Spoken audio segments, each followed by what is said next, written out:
Week 17, first grade.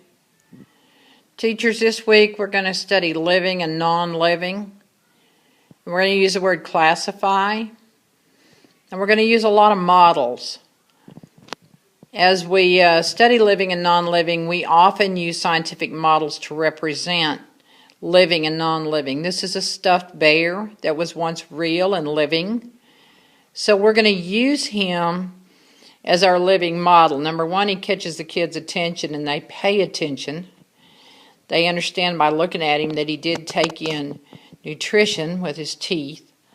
And then we're going to use I have a chair sitting over here with lots of different artifacts on it that the kids are going to decide if it's living or non-living. Some of the things I use is I have my little tadpole puppet that I use to demonstrate that living things often reproduce. I don't use the word reproduce, I say make babies, or we use the word offspring, we introduce it.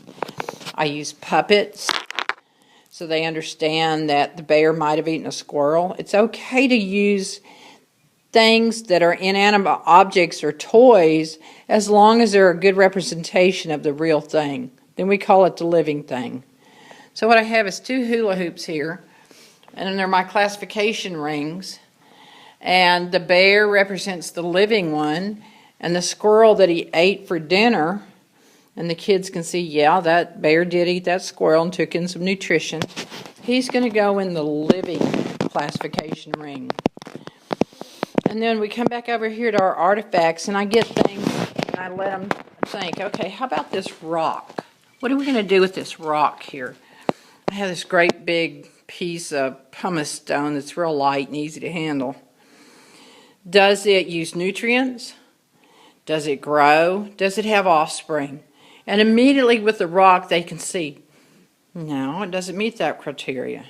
So I'm going to put it in my non-living ring.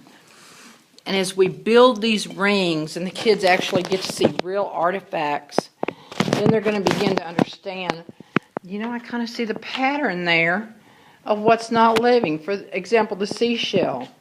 They think the seashell at first is living. Then we talk about it. Does it use the sun's energy?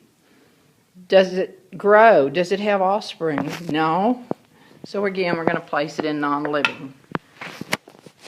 And as we build these rings, and I have my plants, my little aquarium plants, and I use that as green.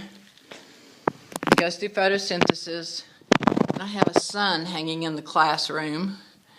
Put the plant up there by the sun, and they say, okay, it makes its own food. So I guess it meets that criteria. Yes, plants do have offspring. They have seeds. So we put that in living. When we're all through, we will have built these rings, and they can see that some of these artifacts here, like the tadpole and the little frog, we're going to put those. I'm going to go ahead and build these out so you can look at the rings when I'm done. I let the kids place them in the rings. I don't do the placing.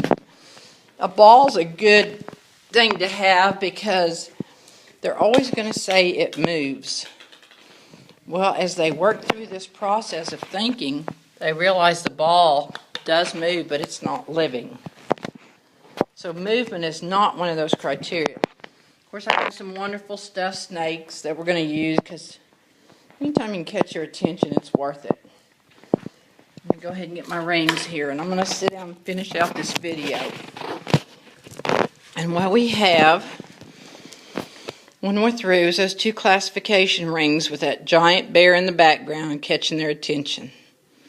And that's the lesson.